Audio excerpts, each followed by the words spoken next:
Let's talk about Thomas Farrell's incredible framework for reflective practice.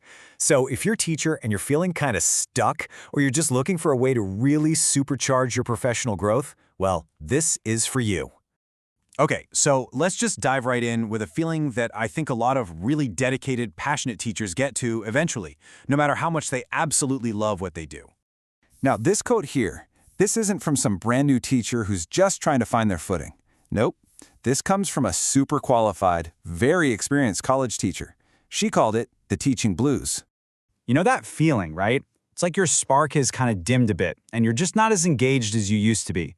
But according to Farrell, that feeling isn't a sign you don't care anymore. Actually, it's the total opposite. It's a huge signal that it's time to step back, take a breath, and really reflect on what we're doing, and maybe even more importantly, why we're doing it.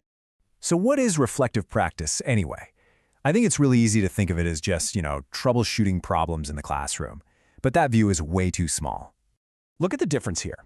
The old way of thinking about it is like this mechanical, fix-it checklist. But this more powerful, holistic approach says, hey, you can't actually separate the teacher from the teaching. It brings in the emotional and moral side of what we do and puts the focus squarely on self-awareness.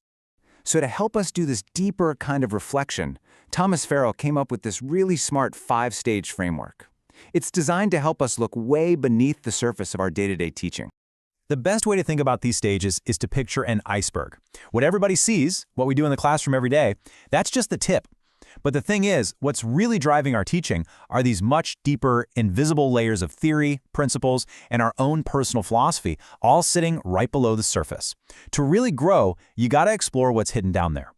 So how does this actually work in the real world? Let's walk through all 5 stages, and we'll use a real-world example from Farrell's work, an English teacher named Francine. Okay, stage 1, philosophy.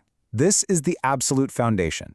It's all about understanding your roots, your family, your personal values, your life story, and asking, how has all that stuff shaped the person who shows up to teach every day? Now, Francine made this incredible connection. She started thinking about her volunteer work and this deep drive she had to help people. And she traced it right back to her family, who were all educators. It made her realize that teaching wasn't just a job for her. It was a huge part of her identity. And that's the key here. Who you are as a person is who you are as a teacher. All right, so we go from who you are to what you believe. Stage 2 is all about digging up your core principles. The metaphors you use, the little rules you live by, and your fundamental beliefs about how students actually learn. And Francine's metaphor was so powerful. She saw herself as a doctor. Now, this wasn't just a cute analogy, it shaped everything.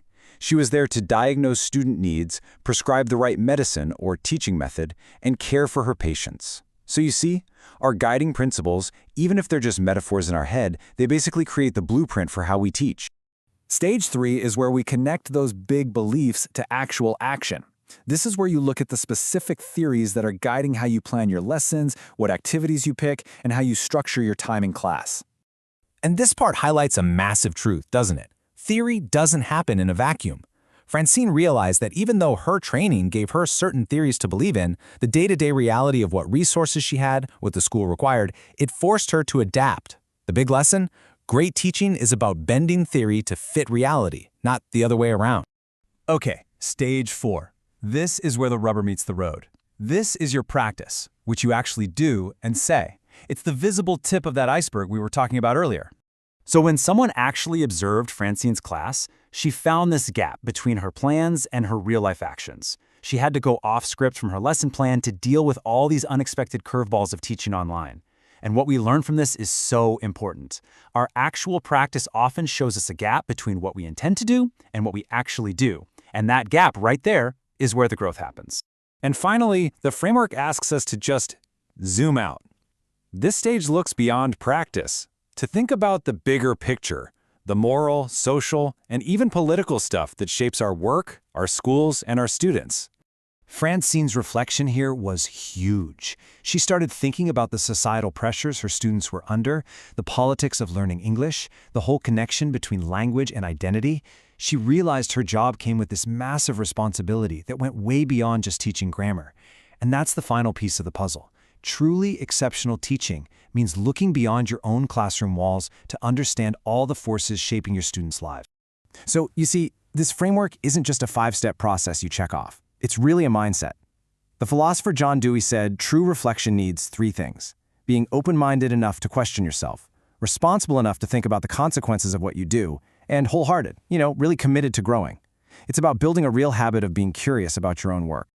So let's wrap all this up with a little story from Farrell's work that I think perfectly explains why it's so important to question the things we just do. Okay, so picture this. A young girl is in the kitchen watching her mom make a roast. And right before her mom puts the roast in the pot, she cuts a pretty big slice right off the end. The daughter's curious, so she asks, "Hey mom, why do you cut the end off the roast?"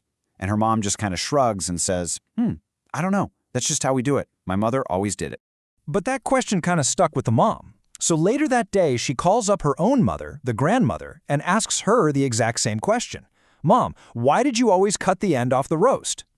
And the grandmother just laughs and says, "Oh, that's simple, honey. My pot was too small, so I had to cut the end off to make it fit." She wasn't following some secret family recipe. She was just solving a problem that didn't even exist anymore. And that leaves us with one last really important question to ask ourselves. What routines, what methods, what beliefs are we holding on to in our own classrooms just because that's how it's always been done? What part of our teaching is just us cutting the roast? Reflective practice is what gives us the tools to find out.